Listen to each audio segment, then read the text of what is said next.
Hi, welcome to Classic Car Cave. Something a little bit different now. It's something on a modern vehicle. This is our Mercedes V-Class. Took it for a test and there was some tyres we had to change on it. We ended up changing all four, it was easier. I think they picked up a bit of weeping around the transmission, which I won't film because it's difficult underneath. It's not weeping at all, it's just sort of light grease on it, so I'll put some brake cleaner on it and give it a clean off, and they'll put it back over the pit. Maybe they won't. But as I say, we bought 4 brand new tyres, which you can see here. The wear was on this outside, so I don't know whether that's front bearings, but they seem to be the same all round. But the car's serviced all the time. It's done 150,000 kilometres. You can see, you know, we use all the proper gear because we can write it off to tax. My wife has a business. But I want to take it back for its test, and I want to get away from the local Mercedes dealer because he's known as a bit of a shark, and they bump the prices up something terrible, especially when it's customers that have companies and they write it all off. But what you can see here is, he didn't fail it on, but he mentioned it to me, was there's a very tiny little lip there, and obviously the caliper could catch that. So it's really tiny. I mean, I've seen them. Sorry, it's probably not showing very well. I've seen them where they're really piss poor. These are perfectly flat, so they're not like a record where there's bad grooves in them. So what I'm going to do is just take that edge off there. I couldn't get to. I've done it all the way around. It's okay on the back, and take it back down tomorrow, and hopefully they'll give us a ticket on it. If they get too thin, I've measured them already, and if they got too thin, then obviously we change them or have them changed. But I'd like to find another dealer somewhere else. There is only one Mercedes in Fürstenfeld, but as I say, he has a reputation of being a bit of a shark. And so anyway, so that's what I'm going to do today, and I'll show you what I'm getting on with. Okay, so that's both the wheels back on. And obviously I use the hydraulic jack plus the 2 axle stands because I had to unlock the brake. It's electric brake on this, electronic brake. So I had to let the brake off to be able to turn the discs, or the rotors as our American cousins call them. Anyway, it's all cleaned off, and I've chipped the edge, and this is a bit of the corrosion that's come out of it.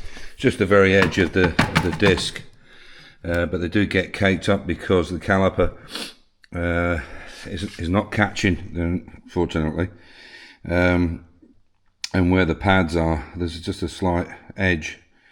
So when I chipped it all off, it's all clean now. Gave it a little clean up with a flat wheel, just to get it tidied up, not touching the area of where the brake or where the pad is, and then hopefully that should be it. So what I'm going to do now is jack up the front and check a little bit of a wet patch or a weep patch, which is nothing. I can't believe that this tight, but anyway, here's what it is. So I'll do that now, and be ready for tomorrow morning. Quick Sunday roundup. So I can see where the oil leak is on this. It's on the remote for the gear shift lever, because it's lower than, and that's why it's leaking when the engine's not running. So it's lower than the oil level. That's obviously been damaged when we put the engine back in. Maybe when the roll pin was knocked in, it was hit against the rubber or the seal. Anyway, it's a matter of actually taking the roll pin out, taking the remote off, and putting a new seal in, or a new seal kit. So I'll get one ordered from the UK, or I'll talk to Max, get that done, and then what I need to do is get this up on the ramp, because I want to spanner it up all the way, and I need to take the exhaust off. But unfortunately this XJ6 is in the way, and this is becoming a bit more of an issue than I thought it was going to be, and it's a big heavy car to get off. So I've got a few options, but as far as the Mini is concerned, so this is the rev limiter that's going to go on it. This will go on with the rev counter that I've got, and then this is the gauge for the air fuel ratio, the AFR gauge. It's an AEM one. It's got the nipple and everything. It's brand new. So those two have got to be fitted, but I need the exhaust off to do. Put that weld that nipple into the exhaust for that AFR gauge. The next thing is I'm started to clean and strip down these new, not new, but these second-hand HD8s, and you can see like the difference between that fuel bowl piston and bell in comparison to, let's have a see. Yeah, well, there you go. This one. It's quite a bit of difference, so it's absolutely manky inside. So they take a lot of cleaning up. This one was exactly the same condition. You can see how much nicer it is now. This is the old throttle spindle, throttle plate and spindle, and these had originally the SUs. They had like a almost like a paper or it was like a gasket, and it was actually split at an angle. In fact, there's one there. Look, let me turn this on so you can see it. Maybe this will help. You can see they were made. They were like almost like a cardboard, but almost paper, and they had a cut in them across the way. Sorry, that's showing. They had a cut in them across the way, and that went on top, and it made a kind of wear bearing, if you like. You still had a bear in it. Now the biggest problem with these is with these throttle shafts. A lot of people don't replace them because basically they're the biggest problem with a throttle is a throttle shaft anyway. Not so much changing the throttle shaft, that's the easy bit, but it's taking the throttle shaft bearing out, and they have to be drilled out and then reamed, and that's why a lot of people don't touch them unless there's a massive amount of play in it. They don't do it.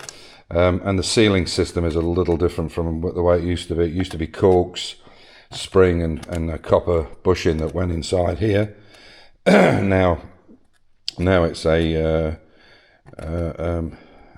rubber and then a plastic sleeve that goes over the top.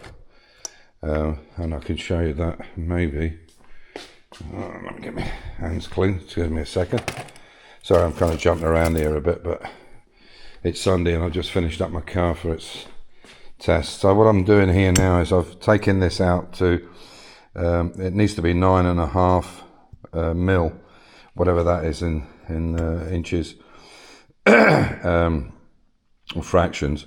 So what I'm going to do tomorrow is I'll try and get a 9.5 drill, so I can drill these out to put these new ones in. So here's the new ones here. This is and these throttle spindles come at basic length, so you have to cut them to what you need and put your throttle stops in afterwards, which I can show that. But here's a perfect example. You can see here how now they have this rubber which has got like two seals on it, like a chevron seal which goes backwards, and then this plastic, I guess it's plastic, goes in, whereas before, the old days, it used to be a cork washer, a copper plate which was convex or concaved, then a spring, and then a cap went over it. So that's changed quite a bit now. So the intention now is to get these carburetors done up this week, get them on the manifold. There might be a few things that I'm missing. I might have to kind of just rig it a little bit so it works enough to get it off the ramp, because I really need to get this track car on the ramp and get the exhaust off, fix that up, and do all the other bits and pieces. So we've got what, 26 days until the event at Red Bull, so just under a month. Well, yeah, a month. So I really need to get it done, and then I'll time this up from the start, from the get-go, static time it, get it on TDC, do what I need to do, get it going and get it off the ramp, and then I'll bring it round here and bring the Mini onto this side, and then I can work at my heart's content then at a decent level, because it's taking up the room on the ramp. If for whatever reason I don't have the parts and I can't run the engine, the other problem with this is it's power steering, and they're absolute bastard to try and steer against the power steering pump when it's not running. The brakes will work fine. The only difference is there won't be any servo. So I could actually take it off the ramp and tow it back round if the worst comes to the worst, but I don't really want to do that. Anyway, so yeah, that's it. It's the roundup for Sunday. Yeah, it's been hard to get motivated this week, but anyway, it is what it is. And the paperwork's gone off to the guy that's hopefully going to do the turf for the XK150, and you won't see the Cooper because that's actually out the front of this door just now. So yeah, on that note, as usual, stay safe, keep the faith, enjoy your hobby, and we'll catch you in the next episode or the next thing that's coming on. But really, cleaning these up is really a massive job. It's just, I'm using a wire brush here, as you can see, and yeah, it's just a lot of work to go right. But you can see here that, yeah, might as well do it right. I've got the kit, there's no point in pissing around. But as I said, a lot of people don't bother with that throttle spin on. They certainly don't bother with the throttle bushes, bearings, whatever they're not really a bearing, but a bush, because there's such hard work to get them out, and you've got to get them straight. This end and this end needs to be absolutely straight. Anyway, there we are. Take care, be good to each other, and bye for now. Bye.